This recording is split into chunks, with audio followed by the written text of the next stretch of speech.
Hello friends, welcome to my channel. I am Dr. Beena Sethi, Associate Professor in Chemistry, and my today's topic is oxidation states of D block elements. Oxidation states हम देखते हैं कैसे बनती हैं जब metal में से 2 या 3 या 1 इलेक्ट्रॉन बाहर चला जाता है और मेटल के ऊपर क्या आता है, प्लस चार्ज आ जाता है, या जब वो किसी के साथ कोवेलेंट बॉन्ड बना रहा है और उसके शेयर्ड पेयर जो हैं 1, 2 या 3 इलेक्ट्रॉन किसी दूसरे एलिमेंट्स के पास ज्यादा है, उसके पास क्या है, कम। यानी कि जब कोई एटम क्या करे, अपने में से 1, 2, 3 इलेक्ट्रॉन किसी को हमेशा के लिए ही दे दे तो उसके ऊपर प्लस एन चार्ज आता है जो उसकी ऑक्सीडेशन स्टेट कहलाती है। या जब ये किसी के साथ 1, 2, 3, 4, 5 कितने भी कोवेलेंट बॉन्ड बनाता है और ये जो बॉन्ड्स हैं उसमें शेयर्ड पेयर क्या रहे, दूसरे एटम के पास ज्यादा रहे, तो इसके ऊपर उतना ही क्या माना जाता है, पॉजिटिव चार्ज, तो वो उसकी पॉजिटिव ऑक्सीडेशन स्टेट कहलाती है। तो यहाँ हम देखते हैं कि ये डी ब्लॉक एलिमेंट्स जो हैं कौन कौन सी ऑक्सीडेशन स्टेट्स रिप्रेजेंट करते हैं। तो सबसे पहले हमें इसका इलेक्ट्रॉनिक कॉन्फ़िगरेशन मैंने ब्रीफ में आपको लिख के दिया, मैंने अपने लास्ट वीडियोस में भी बताया है कि इसका इलेक्ट्रॉनिक कॉन्फ़िगरेशन कैसे लिखा जाता है। अब यहाँ बात जो इनकी इंपॉर्टेंट प्रॉपर्टी है कि ये सारे एलिमेंट्स जो हैं दे शो वेरिएबल ऑक्सीडेशन स्टेट, और इसी के ऊपर क्वेश्चन बनता है वाई। जैसे एस ब्लॉक एलिमेंट्स में सोडियम +1 तो हमेशा +1 रिप्रेजेंट करेगा, कैल्शियम +2 तो +2 ही करेगा। लेकिन यहाँ पे आप देख रहे हो एलिमेंट्स जो हैं +2 भी शो कर रहे हैं, +3, +4, +5, इस तरीके से क्या है, वैरायटी ऑफ ऑक्सीडेशन शो करते हैं। तो अब यहाँ पे वो क्वेश्चन पूछता है वाई, तो आप इस क्वेश्चन को ऐसे रिप्लाई करेंगे कि जब 2 कंजिक्यूटिव यानी कि एक के बाद एक आयनाइजेशन एनर्जी IP1 और IP2 या IP2 और IP3 थर्ड आयनाइजेशन एनर्जी, अगर इनके बीच का गैप क्या होता है 11.5 से कम होता है, यहाँ +1 है, कितना होता है गैप, अगर 11.5 इलेक्ट्रॉन वोल्ट से कम है, जैसे पहले और दूसरे का गैप दोनों की जो इसकी जितनी भी एनर्जी है, मान लिया मैंने कि 400 और इसकी माना 410, तो दोनों का गैप कितना है 11.5 इलेक्ट्रॉन वोल्ट से कम है। तो जब ये कम होता है तो हायर ऑक्सीडेशन स्टेट स्टेबल होती है। कौन सी स्टेट स्टेबल होती है, हायर ऑक्सीडेशन स्टेट, यानी कि फिर एक नहीं दोनों इलेक्ट्रॉन एक साथ बाहर जाएंगे। लेकिन अगर IP2 और IP3 आयनाइजेशन पोटेंशियल सेकंड और थर्ड के बीच का गैप 11.5 से कम है, तो आप जब सेकंड बना रहे हो तो सेकंड नहीं बनेगा, फिर वो थर्ड बनेगा, यानी कि हायर ऑक्सीडेशन स्टेट बनेगी। अगर इसका उल्टा हो कि गैप जो है वो क्या हो, ग्रेटर देन 16 इलेक्ट्रॉन वोल्ट से ज्यादा हो, क्या हो, गैप की जो वैल्यू है यानी कि ये 400 है, ये 420 है, 400 एंड 420, तो गैप क्या है 16 वोल्ट से इलेक्ट्रॉन वोल्ट से ज्यादा है, तो लोअर ऑक्सीडेशन स्टेट स्टेबल होती है। कौन सी, लोअर ऑक्सीडेशन स्टेट स्टेबल होती है, फिर हायर ही बनेगी, यानी कि एक ही इलेक्ट्रॉन बाहर जाएगा दूसरा नहीं। और अगर सेकेंड और थर्ड आयनाइजेशन एनर्जी का गैप क्या हो 16 से फिर ज्यादा हो, तो फिर थर्ड नहीं जाएगा, ओनली 2 इलेक्ट्रॉन ही बाहर जाएंगे। नेक्स्ट, अगर इसका गैप क्या हो 11.5 एंड 16 इलेक्ट्रॉन वोल्ट के बीच का है, तो क्या होगा, वेरिएबल ऑक्सीडेशन स्टेट होगी। यानी कि जैसे इसका 400 है, इसका 415, तो गैप कितना आया 15 का, तो 15 क्या है, इन दोनों के बीच में है, तो जब ये इन दोनों के बीच में होता है तो क्या होता है, हो सकता है कि एक ही इलेक्ट्रॉन बाहर जाए और हो सकता है 2 इलेक्ट्रॉन, यानी कि दोनों स्टेट्स बनेंगी। और डिपेंड करेगा कि आपने अगर उसके हायर साइड पे टेम्परेचर रखा है तो हायर वाली बन जाएगी, और थोड़ा सा लोअर साइड पे रखा है तो लोअर वाली बन जाएगी। या आप उसकी रिएक्शन आगे फर्दर किससे करा रहे हो, क्लोराइड से, ब्रोमाइड से, ऑक्साइड से, किससे करा रहे हो, तो उस पर भी डिपेंड करेगा कि कितनी लैटिस एनर्जी बाहर निकलने वाली है।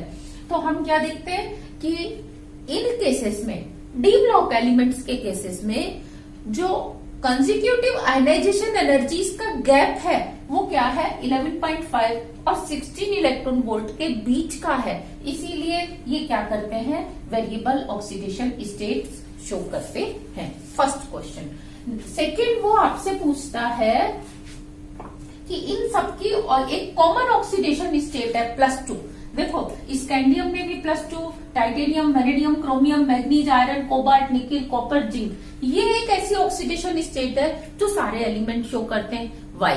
क्योंकि इनके सबका जो कॉन्फ़िगरेशन है वो जनरल कॉन्फ़िगरेशन क्या है, NH2 N-1 D 1 to 10। तो सबके आउटर मोस्ट शेल में कितने इलेक्ट्रॉन्स हैं? 2 इलेक्ट्रॉन्स हैं। और जब आप एक इलेक्ट्रॉन निकालते हो और दूसरा इलेक्ट्रॉन निकालने के लिए जो रिक्वायर्ड एनर्जी है वो क्या होती है, दोनों सेम इसमें से निकल रहे हैं, इसमें से ही पहला इलेक्ट्रॉन निकलेगा, इसी सब शेल में से दूसरा। तो जो एनर्जी रिक्वायर्ड का गैप है, फर्स्ट और सेकंड का जो गैप है वो क्या होता है, 11.5 से कम होता है। इसीलिए ये दोनों इलेक्ट्रॉन एक साथ निकल जाते हैं और +2 oxidation state, group oxidation state भी कहलाती है, और इसको हम कॉमन ऑक्सीडेशन स्टेट या जनरल ऑक्सीडेशन स्टेट भी कहते हैं।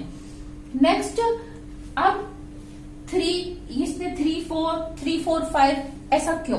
क्योंकि अब देखो नेक्स्ट इलेक्ट्रॉन कहां से निकलेगा, जब ये 4s में से 2 इलेक्ट्रॉन चले गए तो अब d के पास कितने हैं, अनपेयर्ड इलेक्ट्रॉन जाएंगे केवल d के। पहली बात आपने ध्यान रखनी है, 4s में चाहे पेयर्ड है चाहे अनपेयर्ड है, जैसे ये अनपेयर्ड है, ये तो जाएंगे ही जाएंगे, लेकिन पेनल्टीमेट शेल के ओनली 2 इलेक्ट्रॉन्स पार्टिसिपेट जो कि अनपेयर्ड हैं। तो ये अगर D1 है तो अनपेयर्ड है, इट कैन पार्टिसिपेट, तो अगर ये पार्टिसिपेट करेगा तो +3 ऑक्सीडेशन स्टेट बनेगी। अच्छा, और तो है ही नहीं कि एक इलेक्ट्रॉन और दे दे, नहीं, तो इसकी केवल 2 और 3 बनेगी। जबकि टाइटेनियम के केस में देखो 2 अनपेयर्ड है, 3d2, तो 5 ऑर्बिटल्स में 1 2 ऐसे करके रहेंगे, तो ये अनपेयर्ड है 2। तो अगर एक ही इलेक्ट्रॉन पार्टिसिपेट करेगा तो +3, और दोनों इलेक्ट्रॉन D के पार्टिसिपेट करेंगे तो +4। सिमिलरली वेनेडियम के पास 3 इलेक्ट्रॉन है तो ये 2 3 4 5 तक बनाएगा। अच्छा, क्रोमियम के केस में देखो इसके पास s में एक ही इलेक्ट्रॉन है, s ऑर्बिटल में कितने इलेक्ट्रॉन है, ओनली एक। तो अगर ये सिर्फ s को ही बाहर निकाले तो इसकी कौन सी ऑक्सीडेशन स्टेट बन जाती है, +1। इन्होंने नहीं बनाई थी क्योंकि इनके केस में 4s2 था, जब आप फील्ड में से एक इलेक्ट्रॉन निकालते थे तो दूसरा अपने आप, यानी कि गैप 11.5 से कम था। लेकिन यहाँ पहला इलेक्ट्रॉन s में से निकलेगा, दूसरा किस में से निकलेगा, d में से निकलेगा, तो गैप जो है वो क्या होता है फिर 11.5 और 16 के बीच का हो जाता है। तो इसीलिए आप दोगे एनर्जी तो निकलेगा, नहीं दोगे तो नहीं निकलेगा। तो इस तरीके से ये +1 ऑक्सीडेशन स्टेट भी रिप्रेजेंट करता है, +2 +3 +4 +5 +6 तक, क्योंकि इसमें +6 में 5 इलेक्ट्रॉन d के और एक s का काम में आ जाएगा। मैग्नीज के केस में दोनों इलेक्ट्रॉन s के काम में आएंगे, तो 2 और d 5 है तो +7 तक। मैक्सिमम ऑक्सीडेशन स्टेट इस d ब्लॉक में 3d सीरीज में किसकी होती है, मैग्नीज की, +7। अच्छा, अब आयरन की बात करें तो आयरन में क्या है, 3d6। अब आप बताओ 3d6 का मतलब 2 3 4 5 6। तो ये दोनों इलेक्ट्रॉन्स क्या है, paired, they will not participate in oxidation state, they will not participate in covalent bonding, only these 4 will participate. तो क्या होगा बताओ कि जब s के 2 इलेक्ट्रॉन जाएंगे तो +2, और अगर ये 4 एक एक करके जाएंगे तो 3 4 5 6 तक होगा। अच्छा, अब कोबाल्ट का कॉन्फ़िगरेशन क्या होगा, D7। तो अब ये 4 इलेक्ट्रॉन्स विल नॉट पार्टिसिपेट, तो क्या हो जाएगा 2 3 4 5 तक की ऑक्सीडेशन स्टेट बनेगी। और निकिल के केस में क्या होगा, 3d8, तो ये 6 electrons will not participate, only 2 will participate, तो 2 3 4। अच्छा, कॉपर के केस में क्या है, D10। अब D10 हो गया तो ये तो फुलफिल्ड हो गया, और S में कितना था, 1, तो इसकी ये +1 ऑक्सीडेशन स्टेट बनती है।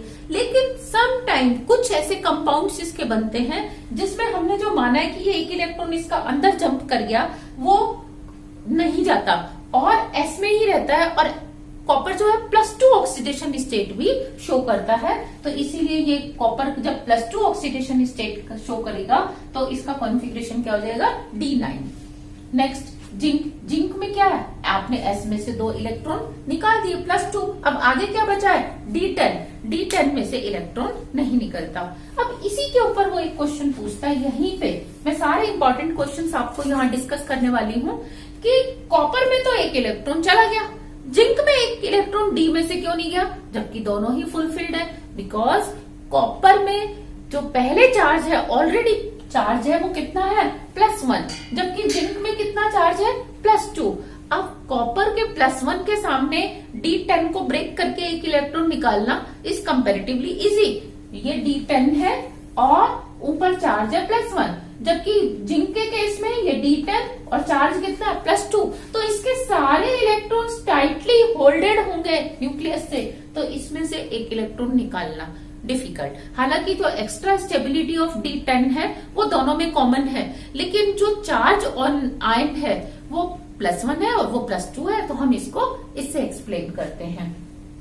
नेक्स्ट, अब वो आपसे पूछता है, इसके अंदर कम से कम 50 क्वेश्चंस बनते हैं इसी चार्ट के ऊपर। More than 50 questions can be asked. कैसे कि +2 का कॉन्फ़िगरेशन क्या है, आप लिखेंगे 4s0 3d1। +3 का कॉन्फ़िगरेशन क्या है, 4s0 3d0। अब पूछेगा which one is more stable, which one is more stable, +3। Why? तो पहले हम यहाँ इसको सर्कल कर लेते हैं कि कौन कौन सी स्टेट्स जो हैं वो ज्यादा स्टेबल हैं। उसका क्राइटेरिया रहेगा हमारा D0, D5, D10।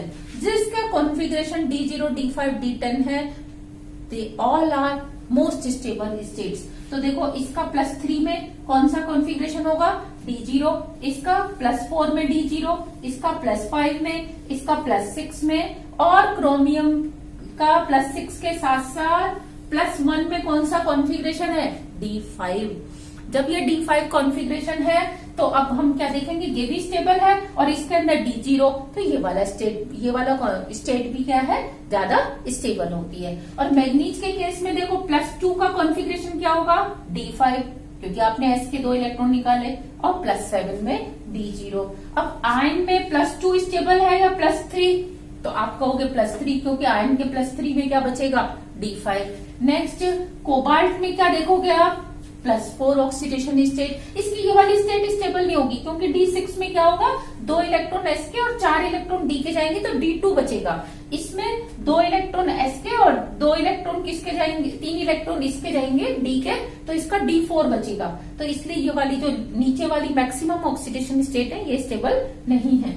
अच्छा, निकिल में बताओ कौन सी ऑक्सीडेशन स्टेट जो है वो स्टेबल होगी निकिल में। अब निकिल में तो आप देख रहे हो, ना तो 2 में D0 D5 है, ना 3 में, ना 4 में, तो इसीलिए निकिल की कोई सी भी ऑक्सीडेशन स्टेट ज्यादा स्टेबल नहीं होती। ये वेरी इंपॉर्टेंट क्वेश्चन है। और इसके साथ ही nickel is used for electroplating of cycle के हैंडल, मोटरसाइकिल के handle, plating of spectacles, plating of chains, जो हमारी रिस्ट वॉच की चेन है, plating of rim of wheels, जो हमारी साइकिल मोटरसाइकिल के व्हील्स की जो रिम होती है उसके ऊपर हम निकिल की कोटिंग कर देते हैं। क्यों?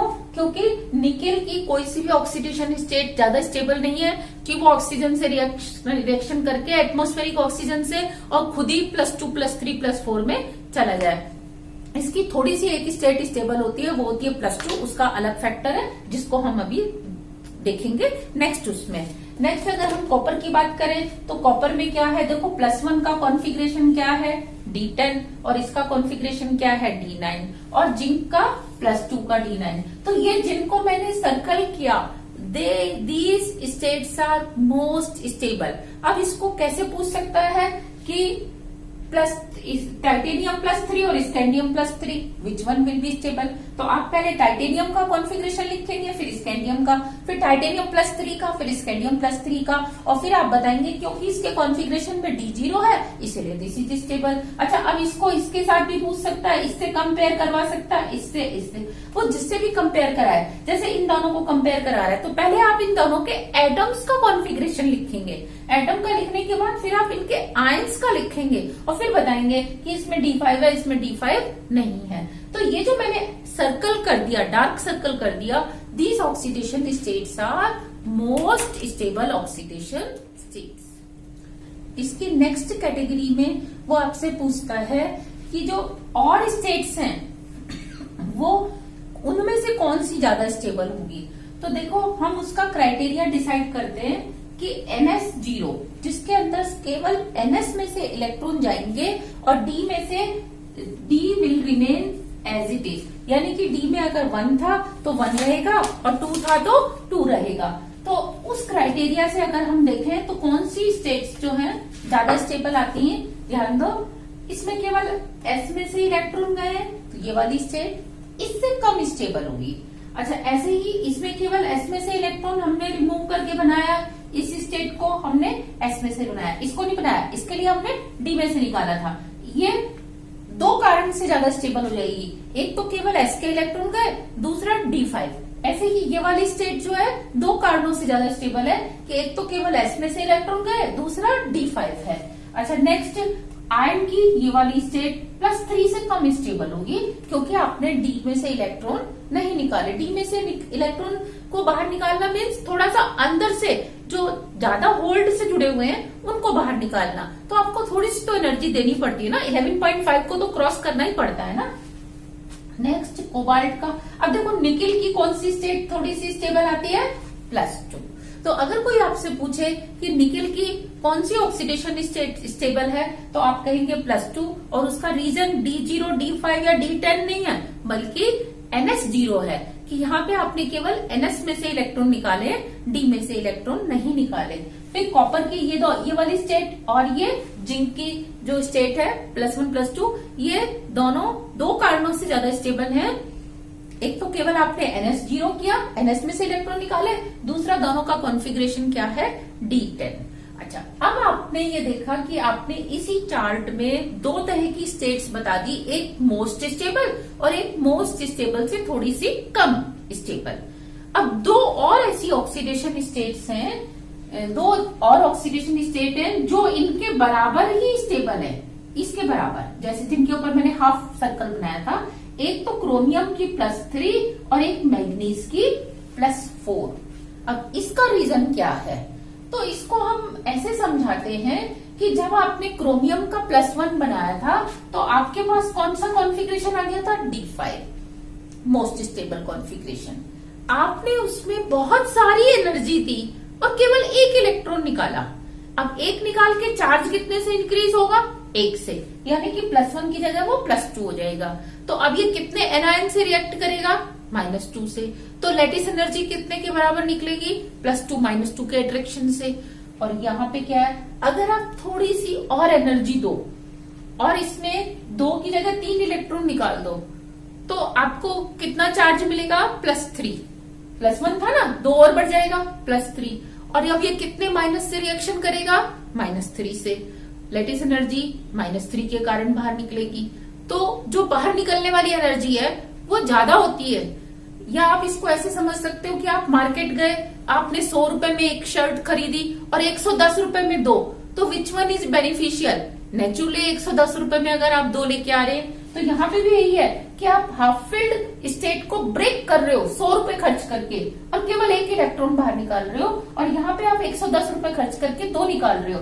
तो यहाँ पे जो +3 बनेगा वो -3 से रिएक्शन करके क्या बनाएगा, ज्यादा लेटिस एनर्जी बाहर निकालेगा, तो सिस्टम स्टेबल हो जाएगा। सिमिलरली मैग्नीज में क्या होता है कि यहाँ आपके पास D5 स्टेट थी, अब आप D5 +2 के सामने D5 को तोड़ रहे हो और एक ही इलेक्ट्रॉन निकाल रहे हो, और एक आप 110 रुपए खर्च करके 2 निकालो तो +4 ऑक्सीडेशन स्टेट बनेगी। तो +4 -4 से रिएक्शन करके ज्यादा लेटिस एनर्जी बाहर निकालेगा और सिस्टम स्टेबल हो जाएगा। तो यहाँ आप ध्यान दो, क्रोमियम के ज्यादातर कंपाउंड्स आपको कौन सी स्टेट में मिलते हैं, या तो +1 में, या फिर किस में मिलते हैं, +3 में, या फिर किस में मिलते हैं, +6 में। उसका यही रीजन है। और ये जो +6 स्टेट है ये कैसे नेचर की होती है, एसिडिक नेचर की होती है, क्योंकि अब ये इलेक्ट्रॉन लेना चाहेगी, इलेक्ट्रॉन लेकर इसमें आना चाहेगी। अच्छा, ये कौन सी नेचर की होती है, बेसिक नेचर की, कि ये इलेक्ट्रॉन देना चाहती है कि अभी और बढ़ना चाहती है, तो ये बेसिक नेचर की होती है। ये एसिडिक नेचर की होती है। क्रोमियम +3 एम्फोटेरिक, यानी कि ये ले भी सकती है और दे भी सकती है। तो इस तरीके से जो क्रोमियम +3 के जो ऑक्साइड्स हैं, Cr2O3 वो एम्फोटेरिक ऑक्साइड है, जबकि CrO3 क्या है, एसिडिक ऑक्साइड है, और Cr2O क्या है, बेसिक ऑक्साइड है। सेम वे में अगर हम मैग्नीज के ऑक्साइड्स की बात करें, आप सब जानते हो थोड़ा सा मैग्नीज के ऑक्साइड्स को, ये मैंने लिया Mn+2, फिर इसकी दूसरी स्टेबल स्टेट होती है +4 और तीसरी स्टेट होती है +7। तो Mn2 बेसिक है ये एम्फोटेरिक है और ये कैसी है, एसिडिक है, इसीलिए Mn2O7 एसिडिक ऑक्साइड है, Mn2O7 एसिडिक ऑक्साइड है, और HMnO4 ये क्या है, परमैग्निक एसिड। परमैग्निक एसिड आप देखते हो, परमैग्निक एसिड का सॉल्ट KMnO4, H+ की जगह K आ जाता है तो KMnO4, तो KMnO4 क्या है, ऐसे एक तरह का ऑक्सीडाइजिंग एजेंट है, क्योंकि वो इलेक्ट्रॉन लेके इसमें आना चाहेगा। और अगर हम बात करें MnO की, तो MnO क्या है, बेसिक ऑक्साइड है, ये क्या करेगा, इलेक्ट्रॉन देगा, खुद का ऑक्सीडेशन करेगा, तो ये रिड्यूसिंग एजेंट की तरह वर्क करेगा। और जबकि ये एम्फोटेरिक, ये ऑक्सीडेशन भी कर सकता है, रिडक्शन भी कर सकता है। तो इस तरीके से इस चार्ट में हमने ये देख लिया कि मोस्ट स्टेबल स्टेट्स कौन सी हैं, इंटरमीडिएट स्टेबल स्टेट्स कौन सी हैं। तो ये जो बाकी की स्टेट्स हैं जिनको मैंने एनसर्कल नहीं किया, ये क्या है, क्या ये अनस्टेबल है, नो, ये भी स्टेबल हैं लेकिन इनसे कम है। तो फिर कौन सी स्टेट्स अनस्टेबल हैं, जो मैंने नहीं लिखी, जैसे मैंने इसकी +6 नहीं लिखी, मैंने इसकी +3, इसकी +5 नहीं लिखी, तो जो लिखी ही नहीं है वो कौन सी है, अनस्टेबल। लेकिन जो लिख दी सारी, ये सब स्टेबल, सिर्फ जो उनको डार्क सर्कल किया मोस्ट स्टेबल, जिनको ये डैश वाला सर्कल किया, ये सेमी सॉलिड टाइप का सर्कल किया, ये इंटरमीडिएट स्टेबल, और बाकी की जो है लेस स्टेबल। लेकिन अनस्टेबल नहीं कहना, क्या है ये सब, लेस स्टेबल है। तो इनके ऊपर वैरायटी ऑफ क्वेश्चन वो आपसे पूछता है कि भाई ये ज्यादा स्टेबल क्यों है इससे। तो इन सब क्वेश्चंस को सॉल्व करने के लिए आपको पहले एटम का कॉन्फ़िगरेशन लिखना है, उसके बाद आपने किसका लिखना है, आयन का कॉन्फ़िगरेशन लिखना है, और फिर आपने उस क्वेश्चन को सॉल्व करना है। तो जैसे हमने 3D सीरीज की ऑक्सीडेशन स्टेट्स को डिस्कस किया, सेम वे में हम 4D और 5D का भी क्या कर सकते हैं, चार्ट बना सकते हैं। लेकिन आप ध्यान दो, जो 4D का साइज है, एटम का साइज 3D का इतना बड़ा है, तो 4D का क्या होता है, बड़ा साइज होता है, उसमें से इलेक्ट्रॉन निकालना क्या होता है, कंपैरेटिवली इजी होता है। इसीलिए हम क्या देखते हैं कि जैसे यहाँ आयन पे हमने +6 छोड़ दिया था, लेकिन रुथीनियम और ऑस्मियम में हम +8 ऑक्सीडेशन स्टेट तक भी देखते हैं कि वो +7, +8, ऐसे ही इरिडियम में हम क्या देखते हैं, हायर ऑक्सीडेशन स्टेट देखते हैं। उसका चार्ट भी मैं आपको इसी वीडियो के एंड में बना के दूंगी। बाकी सारे जो इसके क्वेश्चंस हैं वो इसी तरीके के रहेंगे। सिर्फ यही है कि जो 4D एलिमेंट्स हैं, 4D सीरीज के element, they show higher oxidation states also. Why? Because उनका साइज बड़ा होता है, आयनाइजेशन एनर्जी कम होती है, और वो आसानी से इलेक्ट्रॉन्स को दे सकते हैं। नेक्स्ट 5D में भी हम क्या देखते हैं, क्योंकि आप 5D में आते हो, साइज ऑलमोस्ट सेम रहता है, लेकिन न्यूक्लियर चार्ज बढ़ जाता है, तो वहां पे फिर इतनी ज्यादा हायर ऑक्सीडेशन स्टेट्स सबकी नहीं बनेंगी, केवल कुछ एलिमेंट्स की बनेंगी, लेकिन उनका आयनाइजेशन एनर्जी जो है वो क्या होगी, थोड़ी सी ज्यादा होती है। तो अगर हमसे आयनाइजेशन एनर्जी का कंपेयर कराएं तो वो भी हम कर सकते हैं। वैसे मैंने आयनाइजेशन एनर्जी के लिए एक अलग से वीडियो बना के दिया, आप प्लीज उसको देखिए। अगर आपको ये टॉपिक समझ में आया है तो मैं आपको रिक्वेस्ट करूंगी कि आप मेरा चैनल सब्सक्राइब करें, लाइक करें और अपने फ्रेंड्स के साथ शेयर करें। Thank you.